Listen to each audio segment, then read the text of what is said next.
নমস্কার।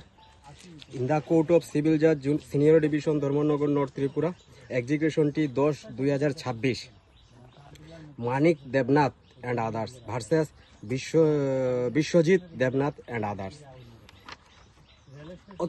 মাননীয় আদালতের আদেশ মোতাবেক ডিক্রিকৃত ভূমি নিজ দখলে আনয়ন করত ডিক্রি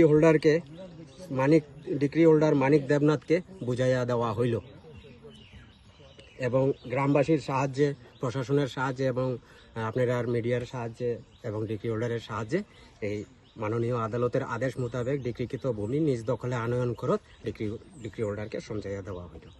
কতটুকু জায়গা ছিল এটাতে 34 শতক ছিল। আর যাকে ফিরিয়ে দিলেন ওনার নাম কি? ওনার নাম হলো মানিক দেবনাথ। কোন জায়গা এটা?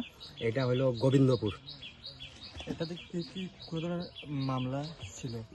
এটা হলো 2026-এ এক্সিকিউশন মামলাটা করার জন্য হয়েছে এবং অ্যারাইজিং আউট অফ টিএস 27/2023 থেকে মামলাটা চলছে।